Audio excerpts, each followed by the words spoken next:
For RCR Wireless News, I'm Sean Kinney, and welcome to the Mobile Midday News. The show today is brought to you by telecomcareers.com, the industry's largest resume database and job board.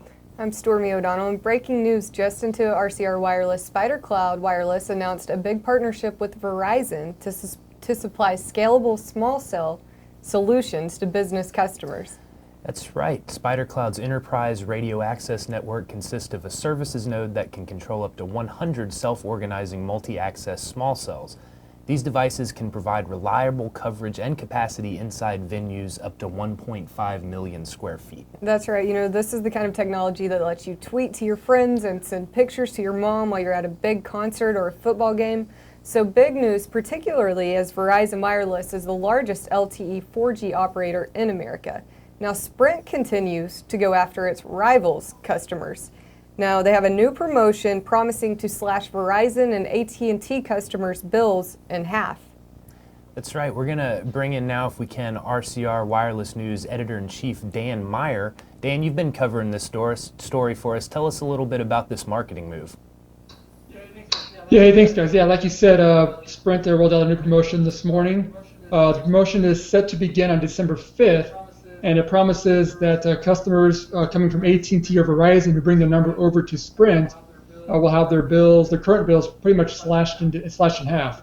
The promotion, like I said, there's a few steps involved with it. Customers have to sign up for one of Sprint's device financing programs or buy the device outright. They also need to bring the devices that they bring over from the other carriers. They have to give up as well, so Sprint can get some money back on those devices as well. But again, it is a pretty aggressive promotion. Sprint has said for the past couple of months that they are going to be very aggressive moving into the holiday season. So this is, again, another aggressive move by them, targeting specifically their larger rivals in AT&T. It's very Verizon. Interesting stuff. And regional telecom operator Telos announced that they're looking to withdraw from a few markets, and that includes the sale of spectrum licenses. Yeah, you know, Dan and I were talking earlier, and this involves the disposition of some of their tower assets as well. Dan, I know you've been covering this. What's the big takeaway from this story about Intellis? Yeah, it's pretty interesting. And Intellis is one of the one of the few larger regional operators out there. They have about 500,000 customers based out of the West Virginia area. And so they've been struggling over the past couple of years trying to, maintain their footing in this pretty competitive environment.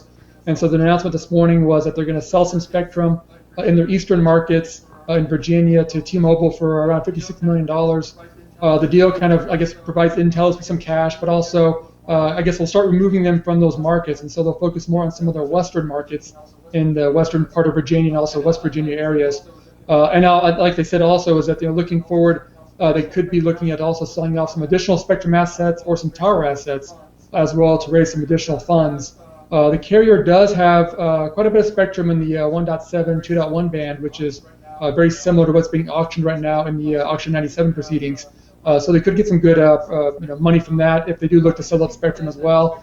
Interesting part is that the spectrum that they are selling now is in the 1.9 band, also known as PCS spectrum. Selling it off to T-Mobile and not selling it to their network partner Sprint. Obviously, Sprint has some other issues going on right now when it comes to the financials, so perhaps not looking to buy any additional spectrum right now. But T-Mobile can use that spectrum to bolster their current 2G and 3G services. They are also looking at some point to refarming that spectrum in the 1.9 band to support their LTE services too. So for T-Mobile, picking up some nice spectrum in some markets out there in Virginia. But for Intellis, again, it does kind of, look at maybe what their future is going to provide for them. Again, they are competing in a very aggressive market right now against large difficulty for some of these smaller operators and staying in business in some markets. So very interesting to kind of watch how that plays out. Dan, you mentioned in there this ongoing Auction 97 that the FCC is running. While we have you on the line, I know that the bidding has gotten up around the $40 billion mark. Can you kind of give us an update on what's going on with that broadband spectrum auction? Yeah, definitely been fun to watch this. So after this morning's, there's been a couple of rounds this morning. The last round raised another about $200 million. So far today, through 2 rounds, an additional $400 million in potential winning bids added to the total. Right now, I think we're about $39.7 billion in total bids. Looking to probably cross the $40 billion mark probably later on today. There's still 2 more rounds to go today. Each round so far today has raised about $200 million, so there's a good chance we'll pass that $40 billion mark later on today at some point. It's been definitely slowing down a bit. We're through around, I think, 42 or 43 now. But these auctions do tend to go on for quite a while. They do tend to slow down a bit in the number of bids, but these auctions do go until the bidding stops. And so the SEC is doing pretty well with this auction. A lot of additional proceeds. About $10 billion of this auction proceeds are going to go to helping rebanding efforts for some of the people who are already in those bans. And so the Department of Defense is one of the people already in that ban. So they'll get some of the money. Some of the money will also be going to the FirstNet initiative, which is the nationwide public service or public safety program that's getting some funding from this. But even with those taken out, the FCC right now is looking at about $25 billion or so in net proceeds from this auction that'll go just into the general treasury. So I'm sure the government's very happy with how this auction's been going on. And again, we still got probably a few more weeks to go before this auction concludes. So still fun to watch what's happening there. He's our editor-in-chief. We want to thank him for joining us and providing that insight. And for the folks at home, Dan has been all over this FCC auction. So if you want to find out what's been going on with that, you can always check out RCR Wireless News. Dan's got the latest up there. So thanks again, Dan. We want to switch gears, take you to Dallas now, where Small Cells America is going on. And this year, Wi-Fi has been a major theme at the show. Interestingly enough, cable companies have led the way with Wi-Fi hotspot deployments in America. Analyst Joe Madden of Mobile Experts said that major mobile operators have really dropped the ball in regards to this type of deployment. RCR Wireless News editor Martha DeGraw has been up in Dallas, and she'll be providing us coverage on our website, rcrwireless.com, about that. She'll have some good stuff. And another big trend in the telecom and ICT industries, big data. We've heard all about how it's changing the world, but here's Joey Jackson to explain. Yeah, guys, there's no denying big data is changing the world. It's everywhere, and it's big business. It's working its way into every part of our lives. Everyday companies are coming up with bigger and better ways to harness it. Everyone from internet browser companies like Firefox to cleaning services are hiring data scientists. Your information is so valuable to companies that they need more people to analyze it. It makes companies smarter by allowing them to see your preferences in real time and personalized service for you. And if you're looking for a job, you might want to look into being a data scientist. And there's expected to be a need for 140 to 190,000 new workers by 2018. Another important way it's changing our lives is the healthcare system. One of the most interesting things I learned while researching this article is that Steve Jobs was actually a pioneer of early genome sequencing. Now it's so simple that websites are offering it for $99, and no doubt that information is going into the cloud and health professionals can access it, good or bad, depending on your perspective. The privacy issue is the one drawback. Well, privacy and security are a couple drawbacks that I found. Big data can be dangerous. There are major security and privacy concerns with that much data that the industry will have to contend with in the future.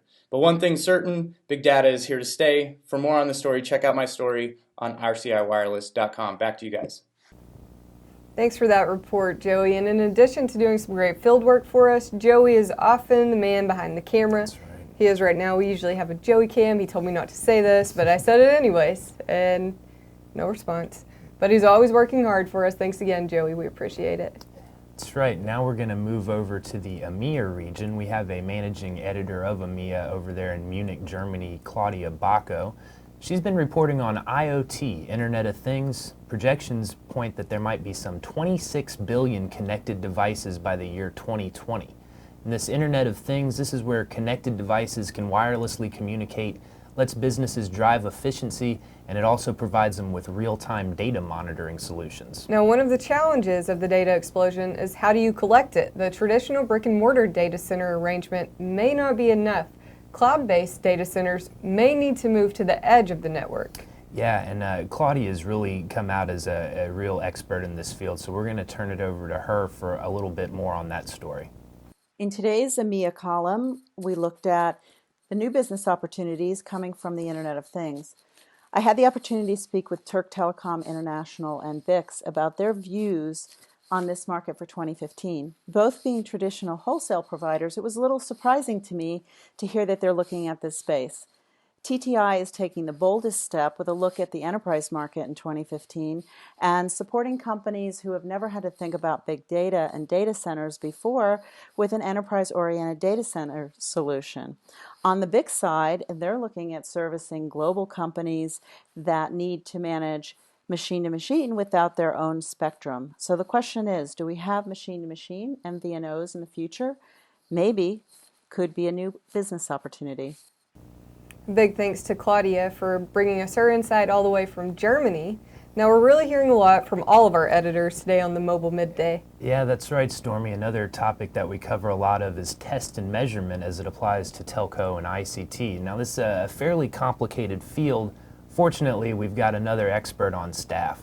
Here's Kelly Hill out of Denver, Colorado to tell us what exactly a shakedown test is. So yeah, let's talk about shakedown testing.